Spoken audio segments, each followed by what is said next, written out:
에스겔 8장을 강의하도록 하겠습니다. 저희가 지금 에스겔 개관서부터 지금 7장까지 쭉 살펴보는 동안만 해도 이제 하나님이 얼마나 이스라엘 백성들이 악을 행한 것들에 대해서 심판을 하실 것이고 그 약속을 이루실 것이라고 하는 말씀들을 계속해서 듣고 있는데, 이제 8장에 들어와서 이 이스라엘 백성들이 행하고 있는 이 악한 우상 숭배, 이것의 이 현장적인 모습들을 하나님이 보게 하십니다. 무엇이 이렇게 하나님을 분노케 하시고 진노케 하셨는지, 이런 사실들이 이제 8장에 기록되어 있는데요. 우리 함께 8장 말씀들을 살펴보면서 우리가 우리 삶 가운데 하나님이 아닌 다른 것들을 세우는 것에 대한 두려움에 대해서 묵상할 수 있었으면 좋겠습니다. 1절에 보면 여섯째 해 여섯째 달 초닷새에 나는 집에 앉았고, 이렇게 기록하고 있습니다. 하나님이 에스겔에게 처음 말씀을 주시고 이제 1장부터 배경을 설명하시고 7장까지 기록하셨는데, 이제 그 말씀이 기록된 이후에 1년 2개월 정도의 시간이 흘러간 뒤에 이제 여섯째 달 초닷새에 다시 하나님께서 에스겔에게 나타나십니다. 성경을 이렇게 살펴보면 하나님께서는 늘 먼저 하나님의 사람들에게 나타나셔서 하나님의 뜻을 알리시고 그들에게 하나님의 말씀을 대언하도록 이렇게 말씀하시는 것들을 보게 됩니다. 어떤 인물도 하나님보다 먼저 계획하고 하나님 뜻보다 앞서가지 못했고요. 하나님의 뜻을 받은 이런 사람들이 하나님께 순종할 때 하나님의 말씀들이 대언되어지는 이런 모습들을 보게 됩니다. 저희들 동일하게 하나님의 뜻을 이야기하고 교제할 때 하나님이 보이신 것, 하나님 먼저 말씀하신 것, 이것들을 가지고 이야기하는 것이 합당하다는 생각이 듭니다.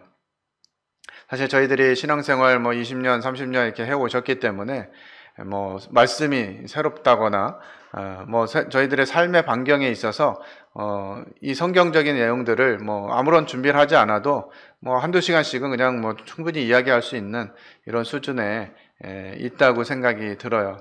그렇기 때문에 우리는 그 이미 익숙해져 있는 그런 말씀들이나 경험들을 가지고 하나님 뜻은 이래 라고 쉽게 이야기하기가 쉬운 것 같아요.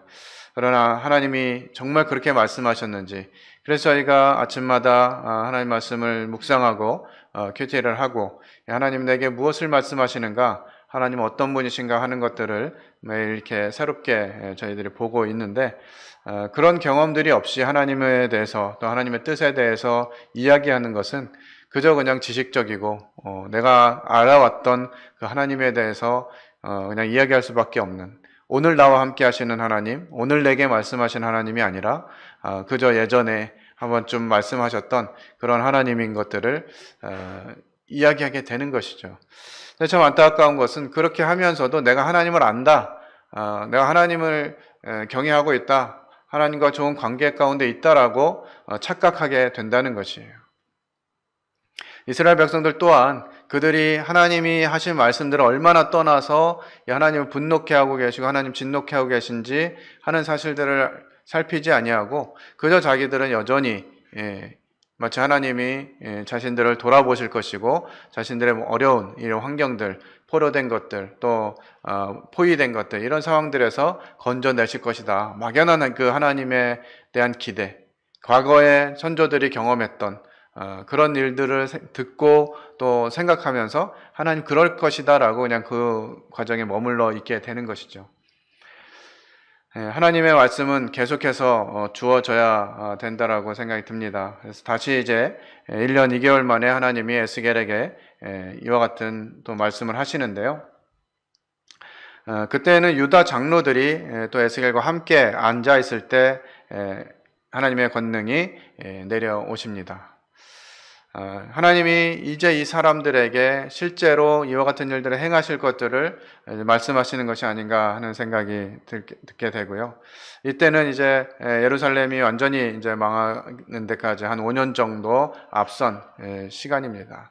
그러니까 5년 뒤에 예루살렘 성이 완전히 멸망하게 될 텐데 이 사실들을 하나님이 말씀하실 때도 이스라엘 백성들은 감각이 무뎌져 있는 것들을 이제 후반부에서 이렇게 살펴보게 됩니다. 내가 보니 불 같은 형상이 있더라. 그 허리 아래의 모양은 불 같고 허리 위에는 광채가 나서 단쇠 같은데, 이 같은이라고 하는 단어가 반복되고 있는데요. 이것은 하나님이 이제 이 에스겔에게 보여주신 이 환상, 이와 같은 것들을 뭐 언제 본 적이 있었던 것이 아니고 또 하나님이 이것이 무엇이다라고 설명해 주지 않았기 때문에 이 에스겔은 그저 자신이 보는 이 환상의 모습을 무엇 같다라고 표현할 수밖에 없는. 근데 성경을 가끔 보면 하나님이 나타나실 때 이제 불과 같은 이 모습으로 기록되어지기도 하고 보여지기도 하고 이런 부분들이 있어서 사람들이 하나님이 임하심을 불과 같은 느낌으로 생각하게 되는 것 같아요.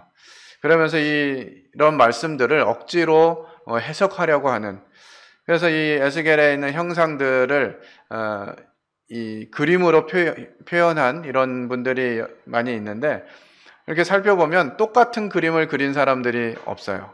다 각자 그냥 자기가 생각할 때 이 모습은 이럴 거야 라고 하면서 그려놓은 것들을 보게 됩니다. 그래서 같은 장면을 기록했어도 상당히 많이 다른 이런 모습들을 보게 됩니다. 그래서 이와 같은 부분들 보게 되면서 우리가 하나님 말씀을 그냥 있는 그대로 받을 뿐만 아니라 해석하기 어려운, 또 그것이 분명하게 기록하지 않은 부분들에 대해서 이것은 이것이다 라고 이야기하는 것이 얼마나 위험한가 하는 것도 생각하게 돼요.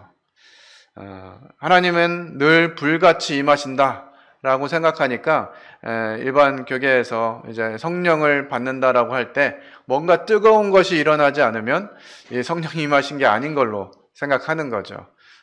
구원받았을 때 뭐 이렇다더라, 막 가슴이 뜨겁고 막 심장이 뛰고 막 이렇다더라라는 얘기들을 막 듣다 보니까 다 그와 같은 경험이 있어야 되는 것으로 생각하는데 일반적이진 않다는 것이죠.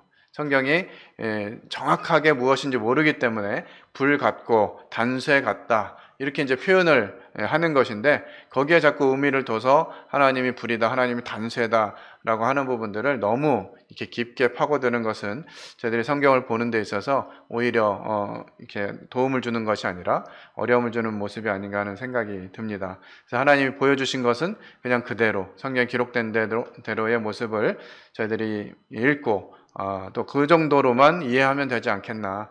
천국에 대한 부분도 마찬가지죠. 천국에는 이렇다라고 하는 기록들이 좀 있긴 하지만 그것 또한 실제로 천국을 본 것이 아니고 또 그런 장면들을 처음 본 것이기 때문에 하나님이 주신 말씀 그대로를 기록하는 것 외에는 방법이 없는 것이죠. 자기가 본 것을 사람들이 충분히 이해할 수 있는 단어로 표현할 수 없기 때문에 그저 우리들이 사용하고 있는 모습이나 이 본 것들을 빗대어서 비교하는 이와 같은 기록들이 많이 되어 있습니다. 그래서 우리가 이와 같은 부분들을 너무 많이 깊이 안 들어가는 것이 좋겠다는 생각이 듭니다.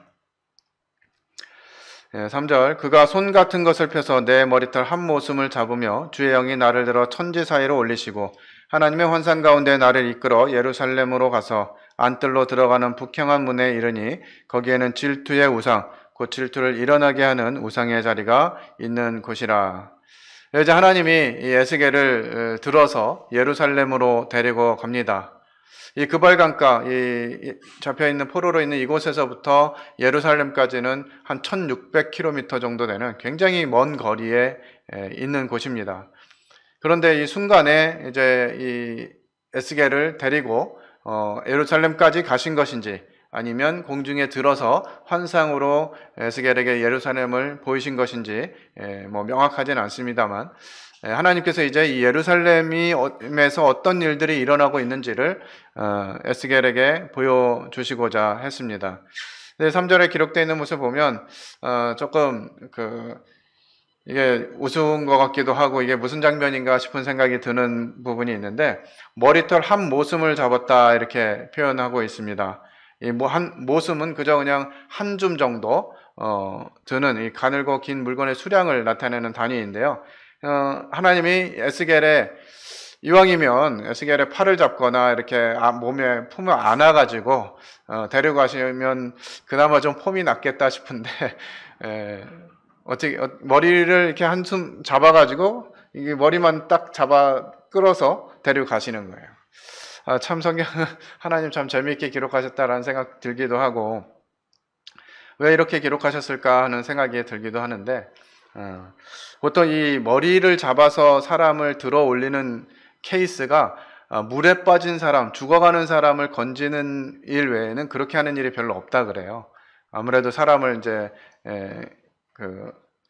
케어하거나 사람과 동행하면서 머리만 딱 잡아들고 움직이는 경우들이 없는데, 이제 물에 빠져 있는 사람, 다른 데를 잡으면 문제가 생기고 이럴 수 있어서 이 정말 위기 가운데 있는 물에 빠진 사람을 건질 때는 머리를 잡아가지고 이렇게 끌어낸다고도 합니다. 어떻게 보면 하나님께서 정말 위급하고 정말 간절하고 이런 상황들에 대해서 보여주시는 것이 아닌가 하는 생각도 해볼 수는 있는 것 같은데, 하나님의 뜻을 다 이해할 수는 없는 것 같습니다. 그리고 이제 이 에스겔을 데리고 예루살렘 성전에 들어갔는데, 이 제사장의 뜰이라고 하는 곳을 보게 합니다. 사실 이 제사장의 뜰은 제사장들이 하나님께 제사를 드리던 곳이었는데, 이 하나님께 제사를 드리는 성전에서 그곳에 바로 이제 우상을 세우는 것이죠. 이 하나님의 전에 우상을 처음 세운 사람은 므낫세 왕입니다. 그는 산당을 성전에 지었을 뿐만 아니라 자신이 새겨 만든 이 아세라 목상을 이제 이 성전 가운데 세우고 그것에게 절하게 하는 이와 같은 일을 행하죠. 그가 이제 말년에 하나님을 다시 기억하고 이 목상을 헐지만 그의 아들 아몬이 다시 이 아세라상을 세워서 성전에 우상을 섬기도록 그렇게 합니다. 그 아몬의 아들인 그 요시아는 또다시 이제 이 아세라 목상을 무너뜨리는 이와 같은 일들을 하게 되죠. 정말 왕들이 바뀌면서 악을 행하였더라, 하나님의 마음에 들게 했더라라고 하는 여러 모습들을 기록하고 있는데, 그 중심에 있는 것이 바로 이 아세라 목상을 무너뜨리느냐 세우느냐라고 하는 부분들에 연관되어져 있습니다. 그러니까 마땅히 하나님께 예배를 드리고 하나님께 제사를 드려야 할 그곳에 하나님이 아닌 다른 우상들을 세우고 그것이 마치 하나님인 것처럼 위하고 섬기는 이와 같은 모습들이 있었던 것이죠. 이것은 정말 이 하나님을 질투하게 만드는 이와 같은 일인 것이죠. 하나님만 섬겨야 되고 하나님만 영광을 받아야 될 그 하나님의 성전에서 이제 하나님이 아닌 다른 우상들을 세워놓고 거기다가 이 경배를 하고 예배를 드리는 이런 모습을 볼 때 정말 하나님은 질투하시면서 분노하실 수밖에 없는 이와 같은 사실인 것들을 살펴보게 됩니다. 이스라엘 하나님의 영광이 거기에 있는데 내가 들에서 본 모습과 같더라. 이제 1장에서 하나님의 영광이 나타난 모습을 에스겔을 발견하고 이제 4가지 징조를 4장, 5장을 통해서 보여주십니다. 그리고 6장, 7장에서 심판에 대한 2가지 메시지를 전달하게 되고요. 이제 8장부터 11장까지는 이제 계속해서 이 심판에 대한 이상을 보여주시는데, 이와 같은 상황에서도 하나님의 영광이 아직까지는 이스라엘 성전에 계셨어요. 하나님의 영광이 이스라엘 성전을 떠날 수밖에 없는 이런 과정들을 이제 8장에 기록해 주고 있습니다.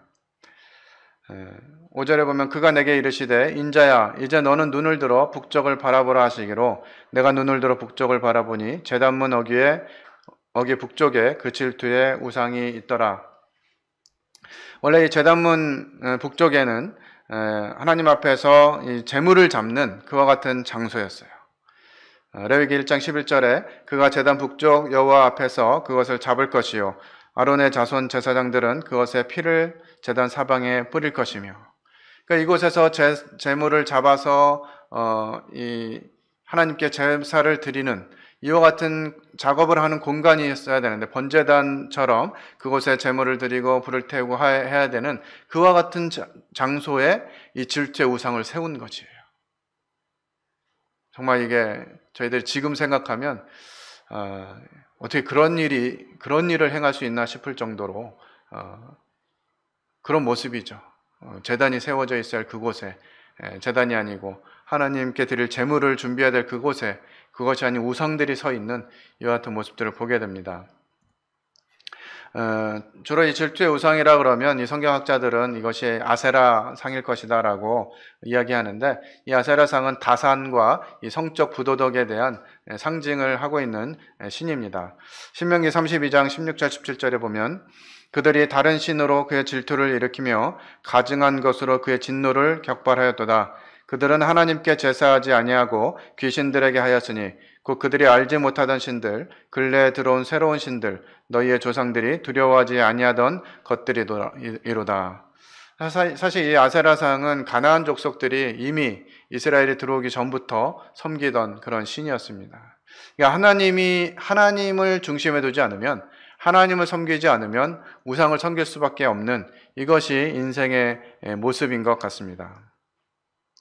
또한 이 북쪽은 이스라엘의 그 외세로부터 침략을 많이 받는 방향이었기 때문에 이곳에 이제 이 질투의 우상이 있었다고 하는 것은 이스라엘이 하나님을 의지하는 것이 아니라 이 우상을 의지해서 자신들을 보호해 주기를 하려는 그런 마음을 가지고 있었다는 것들을 좀 미루어 짐작할 수 있는 것 같습니다. 하나님의 자리에 하나님이 아닌 다른 우상들이 세워져 있는 것이죠. 하나님께서 이것을 질투하신다고 말씀하고 계십니다. 6절에 그가 또 내게 이르시되 인자야, 이스라엘 족속이 행하는 일을 보느냐? 그들이 여기에서 크게 가증한 일을 행하여 나로 내 성소를 멀리 떠나게 하느니라. 너는 다시 다른 큰 가증한 일을 보리라 하시더라. 그 사실 이 장면만 봐도 이 하나님을 섬겨야 될 그곳에 다른 우상을, 아세라상을 세운 이것만 봐도 정말 이게 말로 다할 수 없는 참담함을 느낄 수 있는데, 이거보다 더 큰 일을, 더 가증한 일을 볼 것이라고 말씀하시는 것이에요. 정말 이스라엘의 이 모습들, 이스라엘 백성들의 모습은 정말 갈수록 더 심해지는 모습들을 보게 되는데요. 그가 나를 이끌고 뜰문에 이르시기로 내가 본즉 담에 구멍이 있더라. 뜰문으로 이렇게 데려가셨는데 담에 좀 구멍이 있었어요. 그래서 그것을 보니까 하나님께서 그가 내게 이르시되 인자야, 너는 이 담을 헐라 하시기로 내가 그 담을 허니 한 문이 있더라. 그러니까 이 구멍이 있고 그 안에 들어가면, 그 담을 헐고 들어가니까 그 안에 또 다른 문이 있었던 것이에요. 정말 하나님의 성전, 주님은 우리를 부르시고 그의 피로 거룩히 하시고 하나님의 자녀로 부르셔서 이제 우리가 하나님의 성전이라고 말씀하시죠. 그래서 이 성전에 하나님을 모시고 하나님이 일하시도록 해야 되는데, 그 성전 벽에 담에 구멍이 있고 그 구멍 안에 또 다른 문이 있고 그 문 안에서 뭔가 더 가증한 일들을 행하고 있는 이와 같은 모습들을 기록하고 있는데, 저희들의 마음이 그럴 수 있지 않나 하는 생각을 하게 됩니다. 정말 이것만큼은 하나님께 보여주고 싶지 않은, 누구에게도 알려주고 싶지 않은 이런 영역들을 이 벽 안에 담아놓고 또 문까지 잠가놓고 그 안에서 은밀하게 범하게 되는 이런 죄들이 우리들에게 있음을 살펴보게 됩니다. 정말 하나님이 마땅히 거하셔야 될 그 성전에 하나님이 아닌 다른 것들이 차지하고 있는 것이죠. 또 내게 이르시되 들어가서 그들이 거기에서 행하는 가증하고 악한 일을 보라 하시기로, 그 문 안에서 이제 그들이 어떤 일을 하고 있는지 가서 보라 이렇게 말씀하십니다. 그래서 에스겔에 이제 들어가 보니까 10절에 내가 들어가 보니 각양 곤충과 가증한 짐승과 이스라엘 족속의 모든 우상을 그 사방벽에 그렸고, 그 안에 들어간 그 사방벽에 각양 곤충과 가증한 짐승 이런 것들이 가득 그려져 있었어요.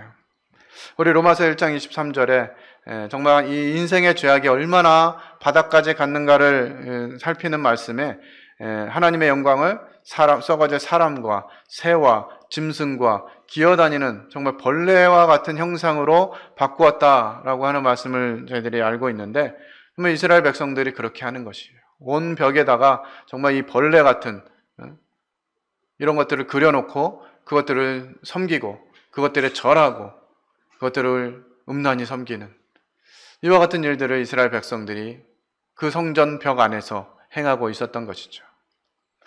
그러니까 차라리 성전에 번제단이 있는 그 위치에서 이 아세라 목상을 세우고 그렇게 하는 것은 차라리 그냥 그거보단 낫다는 거죠. 지금 상황보다는.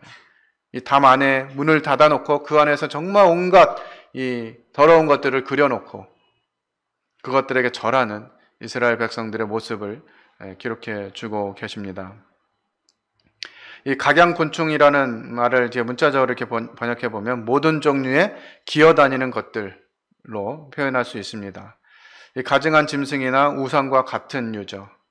이런 것들을 섬긴다는 것은 정말 하나님에 대한 반역이고, 어떻게 이런 일들이 일어났을까라고 하는 것들을 이렇게 생각해 보면, 하나님께서 세운 선지자들 이사야나 예레미야나 에스겔은 애굽도 바벨론도 의지하지 말고 하나님만 의지하라 라고 계속해서 외칩니다.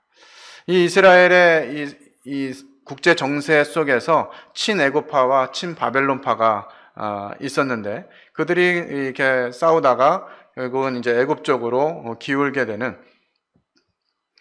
그러면서 이제 이 바벨론이 섬기던 우상들, 또 이집트가 섬기던 그런 우상들을 다 받아들여서 그들이 그냥 그 우상들을 섬겨가는 것이죠.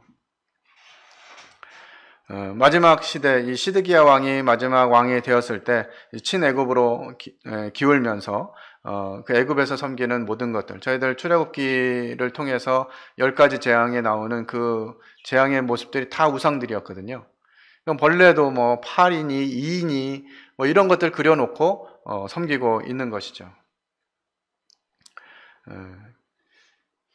더더군다나 이제 이스라엘 장로들, 그들이 함께 이와 같은 일에 가담하고 있는 것들을 보게 됩니다.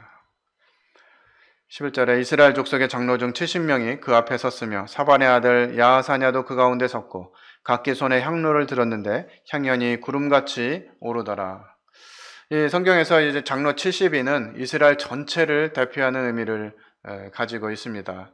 그래서 이 이스라엘 대표한 70장로들이 직접 우상을 섬기고 있는 이런 모습들을 기록하고 있는 것이죠.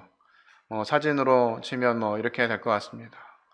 이 성전 안에서, 성수에서 이 하나님을 향한 거룩한 향이 피어지고 하나님께 이 향을 돌려드리는 이와 같은 말씀을 주셨는데, 그들은 그와 같은 역할을 하나님이 아니라 이와 같은 이 벌레들을 섬기고 각종 가증한 짐승들을 섬기는 일에 이 이스라엘의 장로들이 앞장섰다고 하는 것이에요. 그러니까 남은 백성들이야 더 이상 말할 것이 없었겠죠.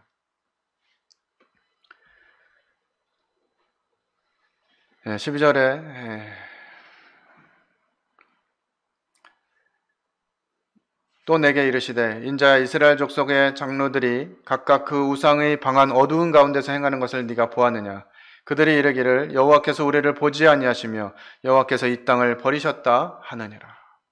정말 우상을 섬기면서 이 이스라엘 장로들이 하는 말이 여호와께서 우리를 보지 아니하시고 여호와께서 이 땅을 버리셨다라고 말하는 것이에요.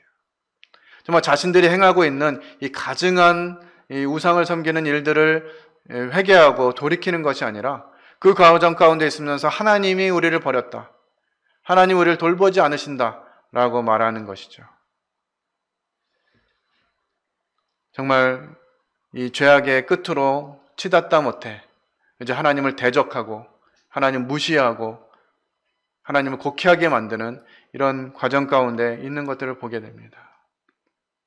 오늘 갈라디아서 큐티를 저희들이 했습니다만 이 거짓 형제들이, 거짓 교사들이 정말 이와 같이 마땅히 하나님의 말씀이 세워져야 될 그것들에 마음을 두는 것이 아니라 정말 하나님을 떠나게 하고 무엇인가 자기 생각을 덧붙여서 이 성도들을 어렵게 하는 이와 같은 자들이 있었다는 것이에요.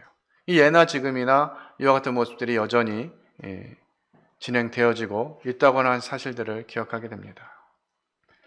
참 이것도 답답한데 이제 13절에 보면 또 내게 이르시되 너는 다시 그들이 행하는 바 다른 큰 가증한 일을 보리라 하시더라. 이것도 다가 아닌 거예요. 그가 또 나를 데리고 여호와의 전으로 들어가는 북문에 이르시기로 보니 거기에 여인들이 앉아 담무스를 위하여 애곡하더라. 이 담무스는 이게 목동의 신이기도 하고요, 농업의 신인 신이기도 합니다. 이 목동과 농업의 신, 그건 부요를 구하고 이런 신이죠. 이게 이제 포도주의 신인 게시티난나라고 하는 이런 신하고 계절을 돌아가면서 이 백성들이 섬기던 신이었어요. 이건 이 자신들의 이 삶의 변화, 또 계절의 변화, 이런 것들을 하나님께 구하고 하나님께 기도하고 이런 것이 아니라 이러한 신들을 의지해서 자신들의 삶의 전반을, 또 자신의 생명과 관련된 일들을 하나님께 구하는 것이 아니라 이제 이 우상들에게 절하는 이와 같은 모습들이 된 것이죠. 그래서 이 담무스는 이 4월, 우리나라 달력 한 6, 7월 정도를 이제 담무스의 달이라고 해서 곡하는 달로도 알려져 있었습니다. 그러니까 이 달이 정해가지고 그때는 정말 곡하면서 이 담무스를 향해서 기도하는 것이죠. 우리에게 풍요를 달라. 우리에게 이 짐승들과 이 양들과 또 농작물과 이런 것들을 이제 풍성하게 달라고 이 담무스에게 애곡하는 것입니다. 이와 같은 일들이 어디에서 일어났어요? 여호와의 전으로 들어가는 북문, 그러니까 성소 가까운 곳에서 이와 같은 일들이 있었던 것이에요. 여인들이 앉아가지고 담무스를 위해서 애곡하는 이와 같은 모습들을 보게 됩니다. 근데 이 담무스는 이 수메르 시대 때 이제 그 사람들이 섬기는 신들이 쭉 있었는데 주요 7신에도 들지 못하는 신이었어요, 사실 담무스는.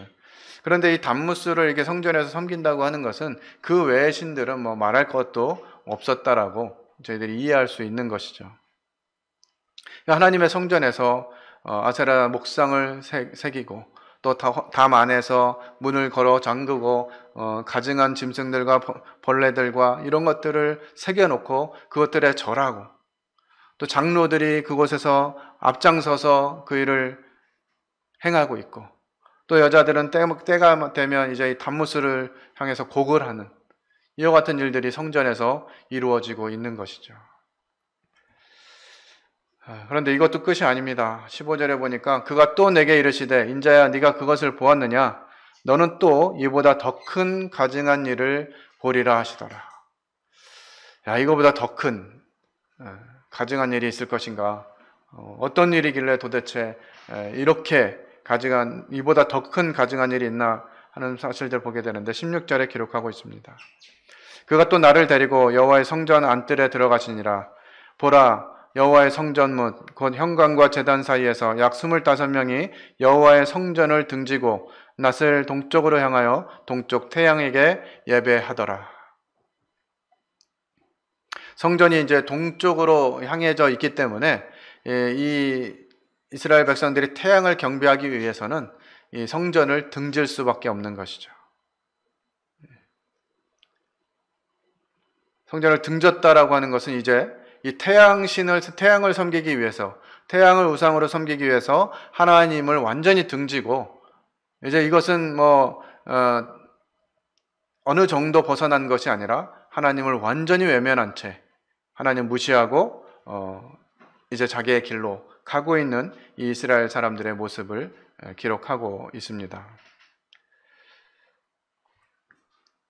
또 내게 이르시되 인자야 네가 보았느냐? 유다 족속이 여기서 행한 가증한 일을 적다 하겠느냐? 그들이 그 땅을 폭행으로 채우고 또다시 내 노여움을 일으키며 심지어 나뭇가지를 그 코에 두었느니라. 그러니까 정말 그 태양을 섬기면서 그들이 행하는 일들을 보면 폭행으로도 하고 이 나뭇가지를 코에 두는, 뭔가 이렇게 태양을 숭배하는 이런 모습들 중에 하나였을 것 같습니다. 마치 우리 조상들이 예전에 정화수를 이렇게 떠놓고 거기다가 빌었던 것처럼 이들이 태양을 섬길 때 이런 일들을 행한 것이 아닌가 하는 이렇게 생각이 되어지는데요. 정말 하나님께 열심을 내고 하나님께 정성을 들이고 하나님을 예배하는 일을 위해서 준비해야 될 그런 이스라엘 백성들, 하나님의 선민이라고 불리던 그들이 이렇게 하나님을 대적하고 하나님을 완전히 떠나서 완전히 등 돌리고 태양을 섬기고 하나님이 세우지 말라고 한 하나님의 형상들을 세워놓고 그것이 하나님이다. 눈에 보이지 않는 하나님은 우리를 도와줄 수 없으니 눈에 보이는 이것이 하나님이다 라고 하는 이와 같은 말에 현혹되어지고 넘어가서 세상 사람들이 섬기는 그와 같은 우상들을 섬기고 있다고 하는 것이죠. 우리들의 마음이 그런 것 같아요. 주님도 섬기지만 그냥 세상에서도 그냥 남 부끄럽지 않게 이렇게 뭔가 누리고 싶은 이런 마음들이 우리에게 있는 것이죠. 그러면서 양발을 세상에 한 발을 걸치고 한 발은 교회에 걸치고 그러고 살면서 과연 우리가 주님을 합당하게 섬길 수 있을 것인가 하는 생각들을 해보게 됩니다. 한 사람이 두 주인을 섬길 수 없다고 하나님을 섬기든지 물질을 섬기든지 우리가 하나님을 섬기는 것이 아니면 물질을 섬기고 있다고 하는 사실들을 생각해 보게 됩니다. 우리는 하나님을 놓치는 순간 이 세상은 하나님이라고 여겨질 만한 너무 많은 일들이 벌어져 있고 그것들을 추구하기에 너무 쉬운 그런 환경 가운데 있습니다. 저희들이 이와 같은 사실들을 기억하고 정말 어떻게 하는 것이 하나님께 합당한 것인지 오늘날을 살아가는 이 시점에서 우리가 무엇을 어떻게 하는 것이 정말 하나님을 기쁘게 하는 것인지를 고민하고 기도하고 이 일들을 위해서 성도들이 함께 모이고 정말 하나님의 뜻이 어디 있는지 이 시기에 이 상황에 정말 교회가 자꾸 모이지 못하도록 하고 있는 이런 시대적인 환경 가운데 우리가 무엇을 어떻게 하는 것이 하나님을 기쁘게 하는 것인지를 정말 깊이 고민해야 된다고 생각이 되어져요. 이스라엘의 이와 같은 모습을 보면서 하나님이 이와 같이 선언하십니다. 그러므로 나도 분노로 갚아 불쌍히 여기지 아니하며 긍휼을 베풀지도 아니하리니 그들이 큰 소리로 내 귀에 부르짖을지라도 내가 듣지 아니하리라. 참 두려운 말씀입니다. 하나님께 큰 소리로 부르짖을지라도 듣지 않으시겠다고 하는. 정말 하나님도 더 이상 이제 어쩔 수 없는 그와 같은 상황까지 가버린 이런 이스라엘의 모습을 보시면서 하나님께서 분노로 갚아서 불쌍히 여기지 않겠다. 긍휼도 베풀지 않겠다. 하나님이 우리에게 긍휼을 베풀지 않으시면 하나님이 우리를 불쌍히 여기지 않으시면 좀 우리 모습이 어떻게 될까요? 에스겔 8장을 통해서 네 가지 우상의 모습을 보게 됩니다. 그것이 성전에 세워져 있었고요. 하나님을 투기하게 하는 그와 같은 우상, 또 벽에 그려진 우상, 또 단무스, 태양신, 이와 같은 신들을 섬기면서 자신들의 삶을 살아가고 있는 이스라엘을 향해서 하나님이 이와 같이 경고를 해 주시는 것입니다. 이만하면 정말 있어야 될 신은 다 섬기고 있는 세상을 따라가면서 세상에 있는 대로 세상 사람들이 하는 대로 하면서 우리 하나님을 섬긴다라고 말할 수 있는지 제 자신을 이렇게 돌아보게 됩니다. 나는 과연 무엇을 의지하고 지금 살아가고 있나?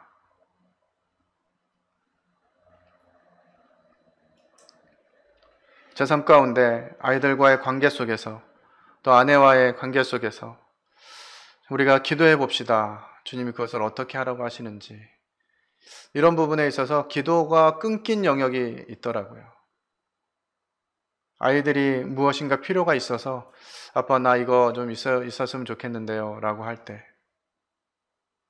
아이들 어렸을 때는 그래 기도하자 하나님이 필요하면 주실 거야 하고 기도하면서 주시면 그것이 하나님께서 주신 것이라고 감사하고 주시지 않으면 하나님이 그것을 허락하지 않았나 보다 이렇게 받아들이고 믿고 살아왔었는데 최근에 들어서 제 모습을 보니까 이 아이들이 뭘 사달라 그러면 그래 알겠다. 그리고 그냥 현금이 없으면 카드로 할부로 이렇게 사는 이런 모습들을 이렇게 보게 되면서 정말 내가 하나님을 의지하는 것이 아니라 정말 이 시대에 살아갈 수밖에 없는 이런 물질들을 의지하고 그러고 있구나 하는 사실들을 생각해 보게 되었습니다. 무엇을 의지하면서 살고 있는지, 정말 이 이스라엘 백성들, 에스겔 8장에 기록된 이와 같은 모습들처럼 우리가 하고 있는 것은 아닌지, 우리 각자를 돌아보고 정말 이와 같은 모습이 성전에 있었다라고 하는 사실을 생각하면서 우리들 예배당에 들어오는데 예배당 입구에 아세라 목상이 서 있는 거예요. 만찬상이 놓여져야 할 그곳에 다른 것들이 놓여져 있는 것이에요. 마땅히 하나님을 찬양할 그곳에 하나님의 이름이 아닌 온갖 세상 신들의 그림들이 그려져 있고 세상의 문화들이 들어와서 자리를 잡고 있는 것이죠. 그리고 그 안에 모인 성도들은 하나님을 향하는 것이 아니라 세상을 향해서 하나님을 등지고 세상을 향해서 구하고 있는 이런 모습이 예배당에 가득 차 있다면 정말 하나님 보실 때 어떻겠는가? 하나님이 이렇게 선언하실 수밖에 없는, 내가 분노하고 불쌍히 여기지 않고 긍휼히 여기지 않고 정말 힘써 외쳐도 내가 듣지 않겠노라고 하는 그와 같은 모습이 당연히 되겠다 하는 생각이 들어요. 눈에 그렇게 보이진 않지만 우리들 마음 가운데, 생각 가운데 혹시 그런 부분들이 자리 잡고 있다면 우리 에스겔 8장을 다시 묵상하면서 다시 하나님께 돌이키고 하나님이 원하시는 그 부분을 회복하고 다시 하나님의 성전을 정결케 하고 우상들을 회파하는 이와 같은 개혁이 우리 삶 가운데 일어나야 되겠다는 생각들을 하게 됩니다. 모쪼록 우리 사랑하는 군포번영록의 모든 성도님들이 이와 같은 말씀들을 들으면서 교훈을 삼고 실제로 저희 삶들을 돌이키고 회복하는 이런 일들이 일어나기를 기대하는 마음이 있습니다. 기도하고 마치겠습니다. 아버지 하나님, 하나님의 은혜를 감사를 드립니다. 이제껏 저희를 불쌍히 여기시고 긍휼히 여기시고 진노를 쏟아내지 않으시고 저희들이 하나님께 돌아오기를 기다리시는 그런 하나님의 자비하심을 기억합니다. 오늘 에스겔 8장을 보면서 저희들의 삶의 전반이 이와 같은 모습이 아닌가 하나님께 고백하게 됩니다. 하나님이 계셔야 될 그 자리에 하나님이 아닌 온갖 세상의 우상들로 가득 채워져서 하나님을 따라 섬기는 이와 같은 일이 멈춰지고 오히려 세상을 따라가는 이와 같은 모습들로 채워져 있지는 않은지, 혹시 그러한 부분들이 저희들 가운데 있다면 이제 하나님의 음성을 듣고 돌이키고 오늘날 그의 음성을 듣거든 마음을 강팍하게 하지 말라고 한 히브리서의 권면처럼 저희들이 하나님의 음성을 들을 때 저희들 마음을 하나님 앞에 부드럽게 하시고 저희들의 삶을 돌이켜서 다시 하나님을 향한 우선순위가 저희들의 삶에, 저희들의 마음 가운데 세워질 수 있도록 인도해 주시기를 원합니다. 이 귀한 참 권면의 말씀을 저희들이 허락하심을 감사를 드리고 저희들의 삶에서 주님을 높이고 마땅히 예배하고 경배해야 할 하나님의 이름이 높여지기를 간구를 드리며 이 모든 것을 우리에게 여전히 공유를 베푸시는 살아계신 하나님 아들 예수 그리스도의 이름으로 기도를 드렸습니다. 아멘. 감사합니다.